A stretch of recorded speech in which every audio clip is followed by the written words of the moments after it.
Do you feel frustrated trying to grow your franchise? Are you having trouble balancing your consumer and franchise development marketing? Do you wish there was an easier way?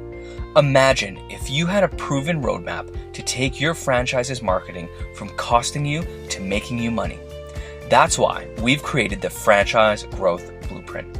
We walk you through the exact same process that we use to run franchise marketing campaigns for our clients at scale that has resulted in triple-digit growth. This blueprint isn't for anyone. It's not for people just starting a franchise. It's not for franchises without long-term goals. This is for franchises that want to scale up their marketing in a predictable and profitable way using a proven roadmap. If you want to sell more franchises, keep your current franchisees happy, and learn from people who have already done it, go to franchisegrowthblueprint.com and sign up today. That's franchisegrowthblueprint.com.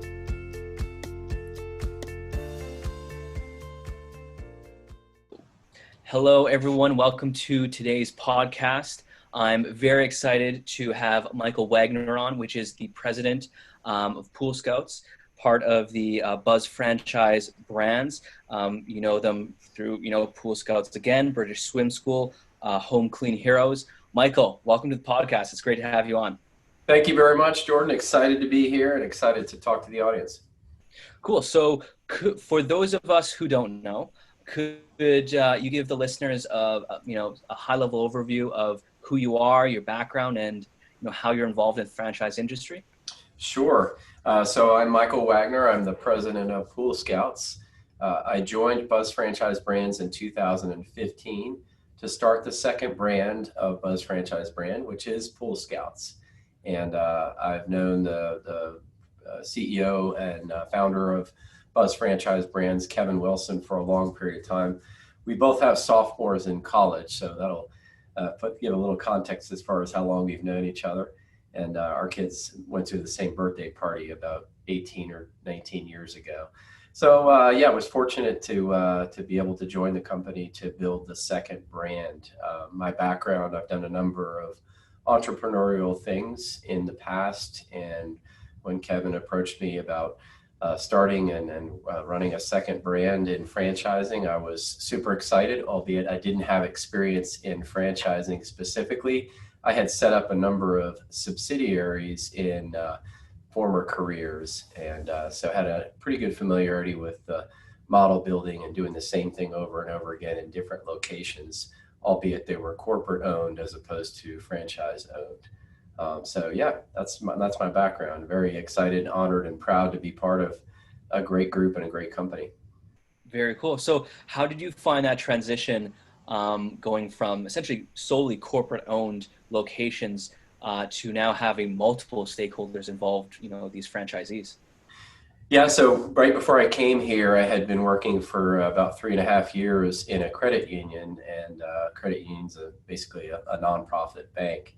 And that credit union had, when I started with them, 62 branch locations across multiple states, the lion's share of those being in Virginia, Texas, and Utah.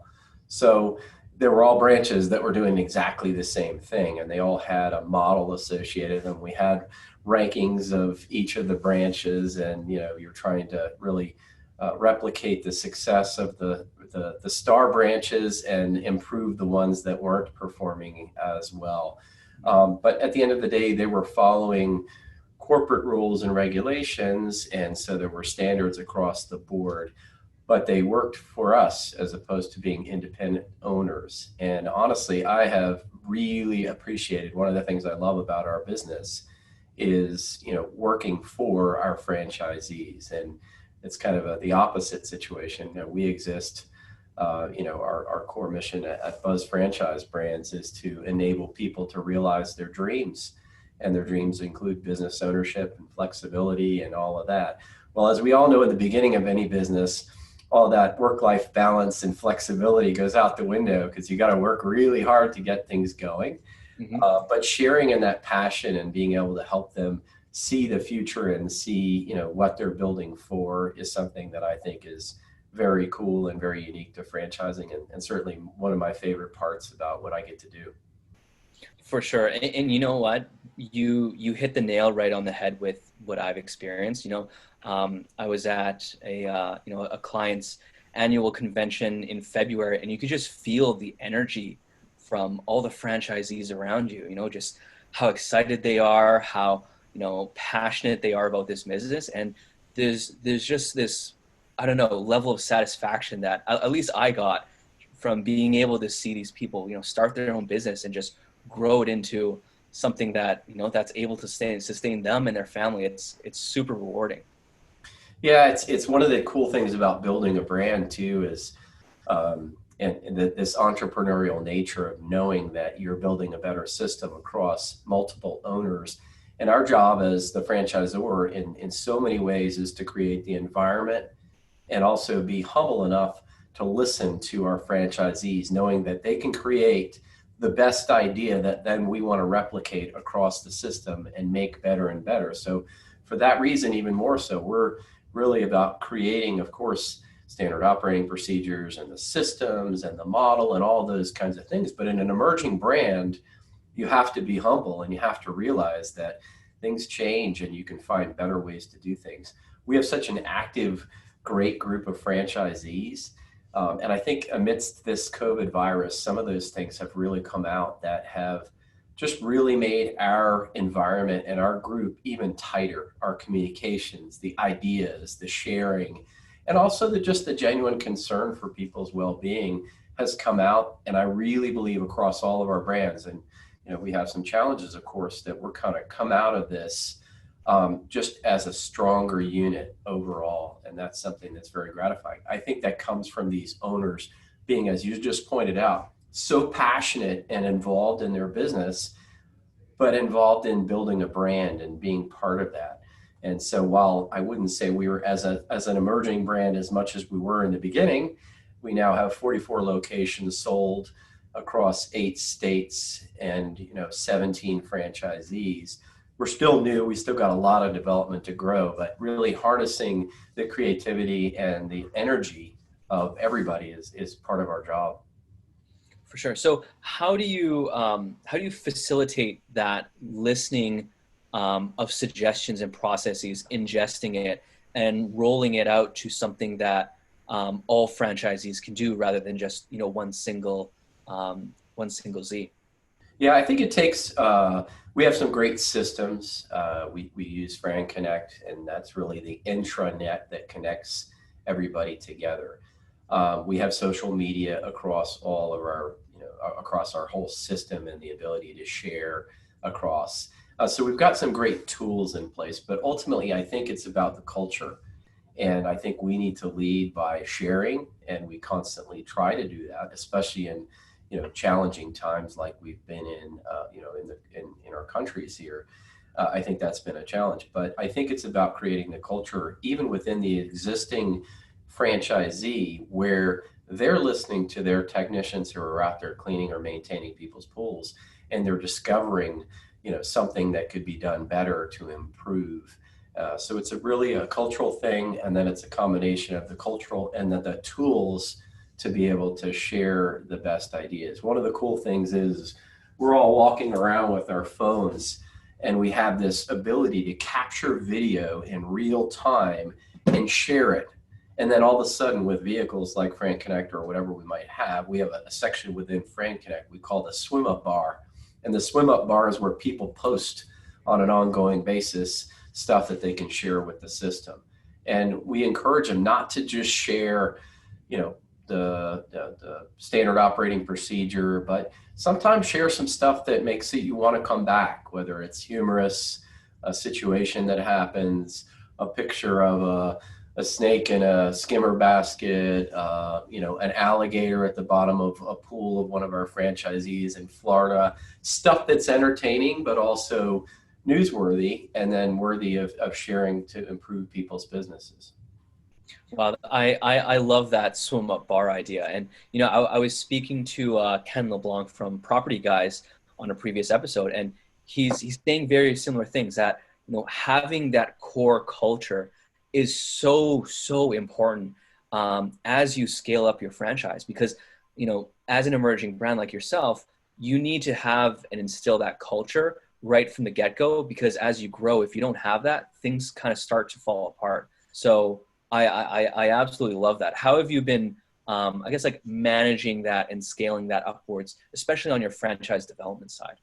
Well, I think it starts with really finding the right fit. You know, franchising and business ownership in general is not only about finding a great opportunity. Some people might have the money. You know, I've got the money to write a check for whatever the amount is to invest in your business, whatever that business might be. Some people might have the desire. You know, I really want to be outside and at people's homes cleaning pools, or you know, I want to be out cooking pizzas or whatever they want to do, right? Some people have the money and some people have the desire, but it's also about the fit. And so for us, culture is a big part of our organization at Buzz Franchise Brands. We have values we live by, and we just don't put them up on the wall, although they are in the wall. But we talk about leading with integrity. We talk about being curious and innovating, particularly in an emerging brand situation. That's important for us. So me and my team, we're constantly trying to research and figure out what the next latest and greatest, and then we listen to other people being curious and innovating. We empower and serve, meaning even within our existing franchisees, we talk to people about what are businesses that you revere, that you admire, and you hear companies like Zappos or Nordstrom or Ritz Carlton. And why is because they empower their people to make decisions on behalf of the customer quickly without making a whole lot of red tape. So we talk about that from a cultural perspective. Acting with purpose is another, where we're literally data oriented. You know, I come from that credit union, a $4 billion credit union. My prior experience was 19 years, of which the last 3 years of that company was part of DuPont with 77,000 employees, a publicly traded company. Our data analytics here at Buzz Franchise Brands are better than either one of those organizations. And so we're able to make spot on decisions that are data oriented. And then the last value, which I think is so important, is have fun. And so we talk about that here. We have great culture here at our corporate location. We win all sorts of awards, best place to work, and all sorts of great things because of the culture. And then we talk about that with our franchisees. And are you a fun place to work? Do people want to come to work with you and for you ultimately? So I think a good portion of the reason that people commit is because they're a fit. And some of it just ultimately, Jordan, is about timing too, right? And those, you can have all those other things, but it might not be the right timing. And I think for us, when you come in, you have to realize everything's not perfect. We've come a long way since 2016 when we officially started. But we're learning as we go too. And I think if you want buttoned up, I'm going to invest this and I'm going to do this, and I've got this particular, then go buy a Dunkin' Donuts or a McDonald's that have those years and years and years of models to prove those results out. So emerging brands also bring out emerging personalities of people too. For sure, for sure. So, as an emerging brand, and even part of a parent organization, I'm sure growth is constantly on your mind. So how do you find balancing, whether it's externally or internally, the pressures of growth while still, maintaining that culture like you just mentioned? How is that mindset for you? It's a great question, and I think it really comes back to the cultural fit when we do what we call Meet the Team days, and we have been doing virtual Meet the Team days lately. We've done 4 in the past couple weeks, believe it or not, and so we have these Meet the Team days, and one part of our Meet the Team day analysis, and we have everybody on our leadership team, Buzz Franchise Brands, Pool Scouts across the, to meet with the candidates. It's about, okay, is this the right fit? And it is a cultural component too. Are they looking for what we're going to be able to give them, and are they a good fit for our family? Basically, we call it a marriage. I always say that with prospective franchisees. Our franchise disclosure document is a 10-year agreement, and so it is like a marriage. I've been very fortunate to I married my college sweetheart Elizabeth, and we've been married since 1997. And I married really well, and I was super excited to get married in the very beginning with her. And believe it or not, I still am very excited to be married, those many years later, 23 years later. But I think in the beginning, both parties have to be super excited. And so that cultural fit is really, really important. So there are times when we have meet the team days and we decide that it's not a great fit. Now you want to have the numbers and you want to talk about the growth and the territories and the sales and whatever. Mhm. But ultimately, if you find the wrong people, I think it'll do a lot more harm to the brand. And it might not be the wrong people; it just might be the right fit, right? And I think that's ultimately what we try and balance. Now we're in a very unique environment now. Mhm. Franchise development, you can imagine so many people, the way that I describe it, Jordan, I'm sure you can appreciate this. When people come into franchising, they quit their job in many cases. They take their life savings and they roll it up and they push it across the table to us and they say, help me build a better life, help me build long-term wealth and ultimately work-life balance and all the things that business ownership can afford from a flexibility perspective. That's a big commitment. So right now, it's a challenging environment. Now, coming out of this, there are going to be a lot of opportunities on the franchise development side. But in this window of, I don't know, 3 to 4 months, people are reluctant to write a check for a big amount of money, right? Because their investments may be way down. So I think it's even more important to vet and to make sure that the fit is right for candidates. And that can be at the expense of growth at times. And that's okay. Mhm. We're not in this for the short term. We're in this for the long term. We'll get right back to the show, but do you feel frustrated trying to grow your franchise? Are you having trouble balancing your consumer and franchise development marketing? Do you wish there was an easier way? Imagine if you had a roadmap to take your franchise's marketing from costing you to making you money. That's why we've created the Franchise Growth Blueprint. To find out more, visit franchisegrowthblueprint.com. That's franchisegrowthblueprint.com. Now back to today's episode. Which is great, and I'm sure your current franchisees truly appreciate that as well. That you're in it for the long term and for that long haul. Now, you brought up all the craziness that's going on right now with COVID-19, and it sounds like you're doing a fairly good job on the franchise development side of helping educate people along the way and helping them understand that's a long play. How have you seen things on the consumer side, and how have you seen balancing expectations and being there for your franchisees? So far, knock on wood, Jordan, we are very fortunate to be deemed an essential service. So all of our locations are up and operational and running in markets that are technically shut down as well. A clean pool is something that's necessary to make sure you're not bringing in mosquitoes and doing other damage that could be happening around the environment.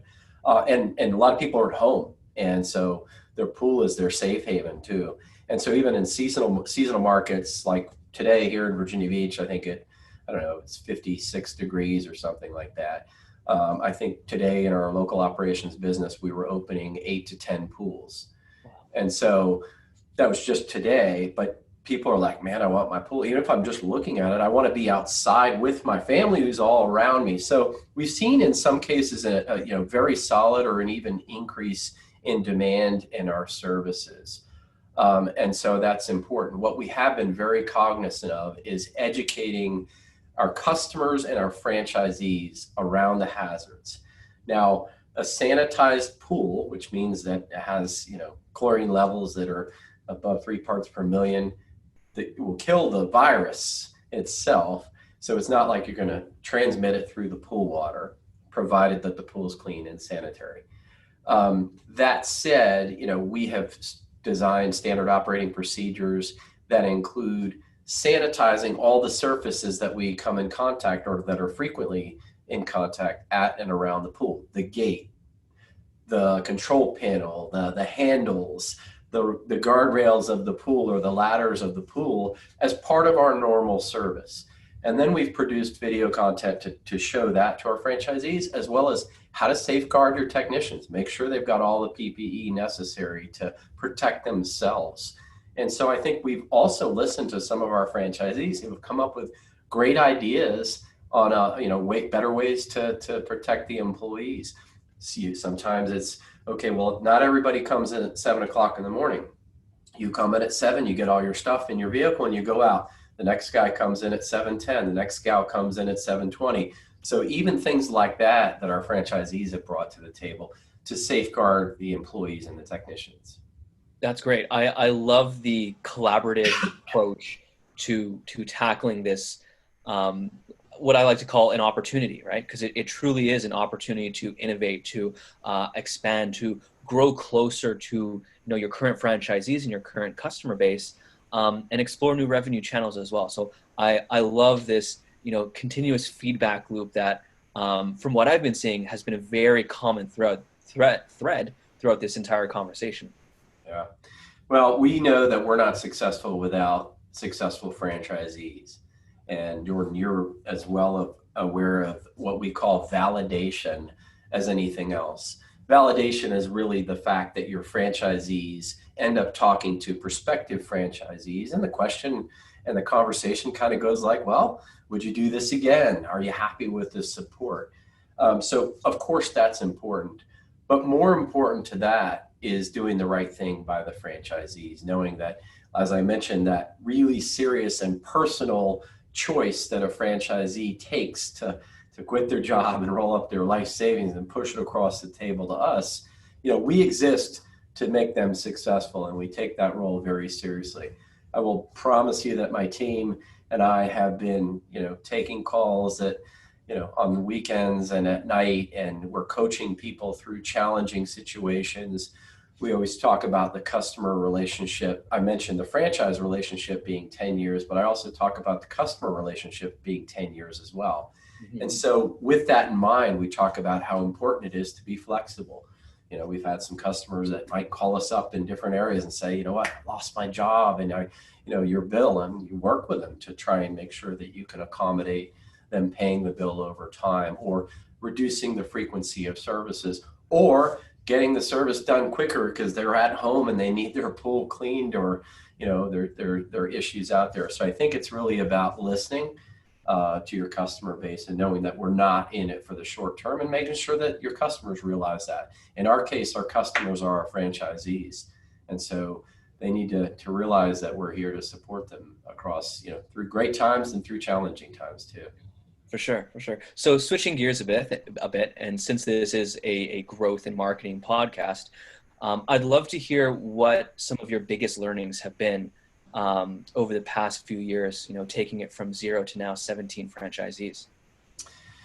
Yeah, I think the fit is definitely something that I've learned about, and the fit not always corresponding with the timing.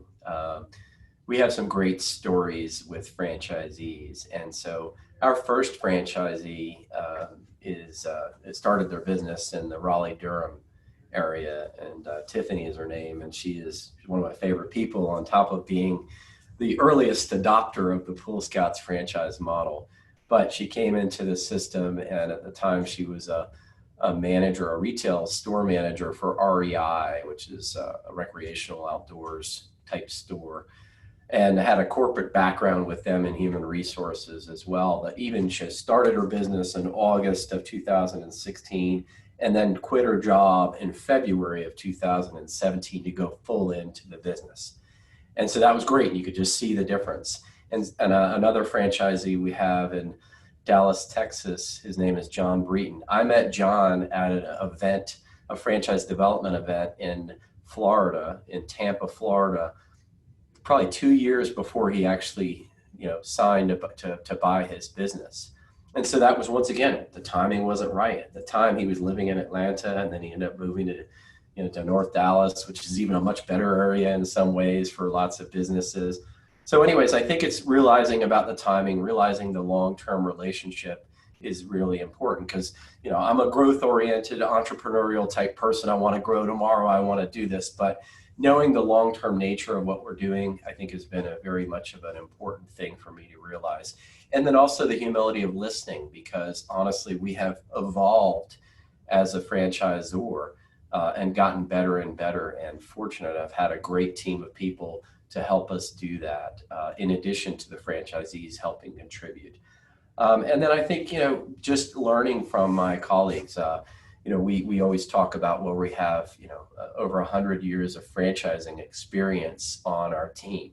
Well, my years of franchising experience started in 2015, so I don't represent much of that. But my team, including Kevin Wilson, who's our CEO, Brian Garrison, who's our president and COO, Angela Pauls, who are our CMO, Mike Hull, who's our finance CFO. I mean, we just have a really, really robust group of leaders who have a lot of great experience in franchising. So I've got to learn and listen, which I try and do on a constant basis. So really, there's so much knowledge to be gained out there. One thing I love about franchising too is that people are very willing to share their experiences and their knowledge. Even in our business, I always say that, you're never going to compete against your fellow franchisees. You might want to be the best, right? We always have the scorecards, but the way that our territories and work, you own your area, you own your geographic area. You're never going to be competing for customers there. And I think in franchising, you just find a willingness to share best practices, which is unique. I don't know if that's the truth in the corporate world. You don't find a whole lot of sharing out there. So that's been something that I've learned, which I really appreciate as well. Very cool. Very cool. And so you mentioned that, Pool Scouts, you've gone through an evolution over the years. Care to share what that evolution has looked like and how you've managed to navigate that way? Yeah, I mean, for us, we've learned across operating in seasonal markets and year-round markets. So we have a number of franchisees in Florida that service every house 52 weeks a year, same in Texas. And then we have franchisees in Northern Virginia and North Carolina and Tennessee and our local operations, which are seasonal, and then some hybrid markets in South Carolina and Georgia that are kind of both. So making sure that our model has adapted to the seasonality and the nature of that has certainly been something and a challenge that I think we've gotten a lot better at. I think from a systems perspective, we've been fortunate to evolve with Buzz Franchise Brands. So our systems have been pretty good, and we've had that data availability, which has been really good. Understanding what we need to measure and how we need to report and give that information back to the franchisees has certainly been an evolution and something that we've gotten a lot better at. But I go back to this team of people that I'm working with on a daily basis, and there's a lot of smart people in the room. And so that's been something that we've been able to do. And then the last thing I think is, having fun along the way. One of the things that I like is, there's no journey. I mean, this is a journey. There's no destination here, right? So we're building a brand that's going to sustain the test of time.